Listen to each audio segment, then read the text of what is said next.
In 2.2, we're going to learn about direct variations. We'll learn how to write and interpret direct variation equations. So first, we need to know what is a direct variation. Here we have what is called a Freyer model, where we'll look at the definition, some features, as well as examples and not examples, to help us visualize and sort out what a direct variation is. So a direct variation is a function in the form of y equals k times x. And our note down here tells us that k cannot equal 0, and that k is the constant of variation. That tells us how much our function is changing depending on how large or small our x value is. Now, let's say that we wanted to find k. Well, that means the x is going to have to move over to the other side, and we're going to have to divide by it. So we could also say that direct variations come in the form of y over x is equal to our constant k. Now, let's think of what are some examples. We're going to replace some of these variables with numbers. So we could have something like y equals 5 times x, and our constant would be 5. Or we could have y equals negative 1/3 x. Or we could just have y equals x, because the constant would be the number 1. So what are some non-examples then? Well, if we had something like y equals 1/2 x plus 2, this doesn't work because we've added a 2. If we go back to our definition, there's no addition or subtraction happening, only multiplication between the constant and our x value. Or if we had something like y equals 4x minus 1/2. Again, it doesn't work because now we are subtracting a value. We're going to come back to the characteristics and facts here in just a second, but let's go down to example number 1. So we're going to identify the direct variation from an equation. Then, if it is a direct variation, we're going to identify what the constant is. So here we have 9y equals x. According to our definition, we said that they come in the form of y equals k times x. That means we need to get y all by itself. So we'll divide both sides by 9, and we're going to have y equals 1/9 times x, since the number in front of x was just 1. Now, this is in that format.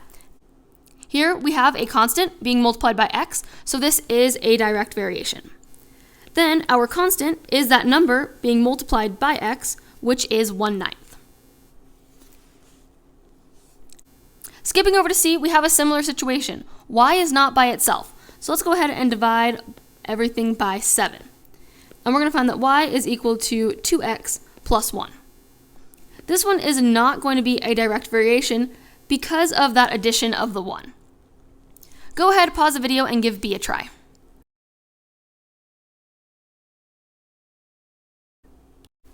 In this example, we have to move the x over to the opposite side, then divide by 3. So we're going to have this is a direct variation, and the constant is negative 5/3. Now, I want you to go back to the characteristics and facts. Now that we've gone over examples, not examples, as well as the definition, write down things that are similar among all these different kinds of direct variations that we've done. When we're given data points, we can decide if they represent a direct variation or not. In order to do so, we need to see if each data point produces the same constant. Going back to our Freyer model, we said we could rearrange the equation for a direct variation, and we could say that the constant is found by doing y divided by x. It's super important that we do y divided by x instead of x divided by y, otherwise all of our answers are going to be in the opposite order. So with our table, we have x and y values. We can do this. We can take our y value and divide it by the x value. So 2 divided by 1 gives us 2. Do that again with our next point, 6 divided by 3, which also gives us 2. And our last point was 8 divided by 4, which also gives us 2. Since every time we do y divided by x, we got the same value, we found that we have a constant. So we can say that yes, this is a direct variation. We can also say that the constant is equal to 2, and we could use this to write the function rule. We're going to have y equals 2x. We're just replacing the constant with the value that it now is, and we keep the x and the y as variables. That way, we could plug in whatever number we want for x, and we'll be able to find what we would get for y. We could make this table a lot bigger that way. What about our second table? We're going to do the same process. We're going to take our y value, which is negative 7.4, divide it by x, 0.2. And that gives us negative 37. Okay, our next point is negative 22 divided by 0.6, and that gives us negative 36.67. So we're close, but not quite the same thing. Let's check our third point. We had negative 28.6 divided by 0.8, and that produces negative 35.75. So we're definitely getting further away from the original value that we started with, and they're not all the same. So this will not be a direct variation, and that is because there is no constant.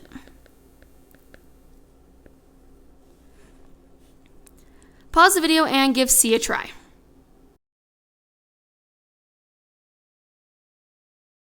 Next, let's talk about using a proportion to solve a direct variation. Now, quick review on what proportions are. It says we have some value over another value. Let's say y over x. And that's equal to that same type of value over another type of value. So whatever's on top corresponds on both sides, and whatever's on the bottom corresponds on both sides. Now, suppose that y varies directly with x, and y equals 9 when x is negative 15. What is y when x is 22? Well, the big key here is that suppose y varies directly with x. This is telling us right here, this tells you to use the above equation. This is what tells you that you're going to need to use a proportion to solve this problem. Now we can identify what's our x and what's our y. Well, here's our first y, here's our first x, but then for the second side, we're going to have some unknown y, and we now know the x value. So we're going to have 9 over negative 15. So notice how one fraction are the values that correspond to each other. And this is equal to, well, we don't know what y is, but we do know when we have some unknown value for y, x is equal to 21. Now we are ready to cross multiply. We're going to do 21 times 9 and negative 15 times y. And this will give you 189 is equal to negative 15y. Divide both sides by negative 15. And y is equal to negative 12.6. Now suppose, again, y varies directly with x. When y is negative 1/3 and x is 2, what is x when y is 3/4? Now you might be getting a little bit nervous with the fractions, but remember, we can just turn fractions into decimals to make them easier to work with. This will be the same thing as negative 0.33, and 3/4 is the same thing as 0.75. Then we just need to plug them in. On our first one, we know that we have our y on top, which is negative 0.33, over the corresponding x, which is 2. That's then equal to the y value from the other part, which is 0.75, over the unknown x value. Then we can cross multiply on both sides, and we'll have negative 0.33x is equal to 1.5. Divide both sides by negative 0.33, and x is equal to about negative 4.54. Go ahead, pause the video, and give C a try.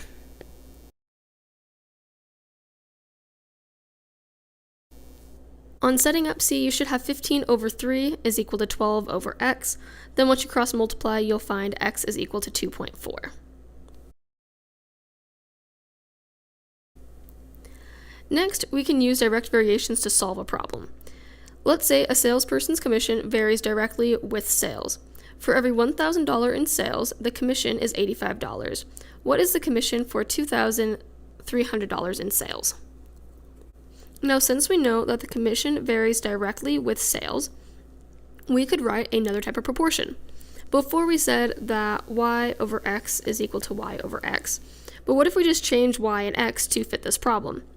We could say the commission somebody earns is related to the number of sales that they made, and a different amount of commission is going to be related to a different amount of sales that they earned. Now we just need to identify which of these letters do we know and what are we trying to solve for.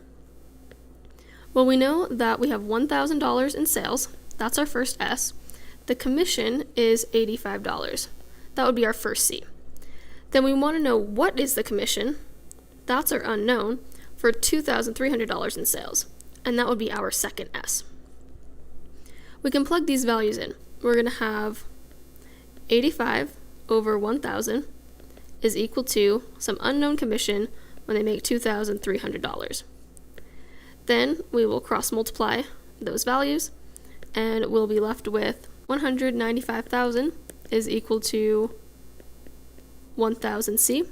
Divide both sides by 1,000, and the commission is equal to $195.50. So when it comes to doing a word problem, same exact way as the example above, you just now need to decide what correlates with each other. You should have gotten 3 different parts to your answer. Yes, this is a direct variation. The constant is -7. That means the function rule is y equals -7x. We can also graph our direct variations.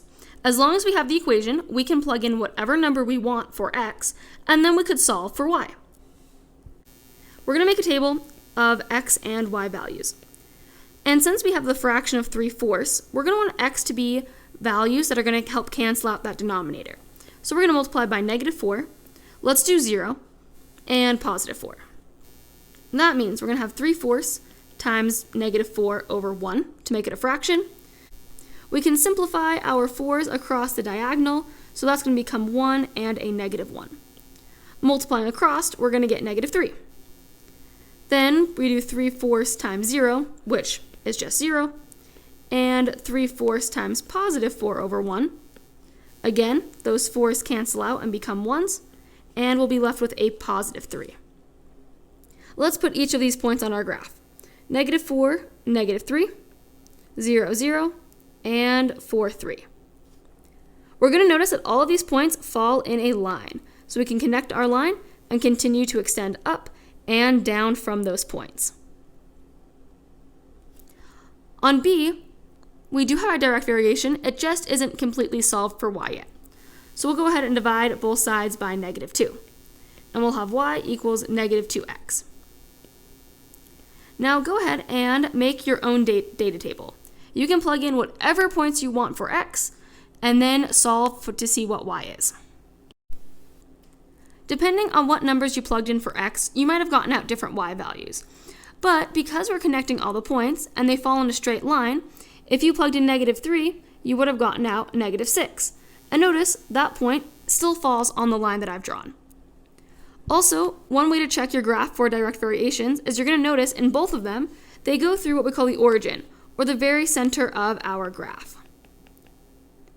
All direct variations have to go through the point 0, 0 at the origin. Otherwise, they would not be a direct variation.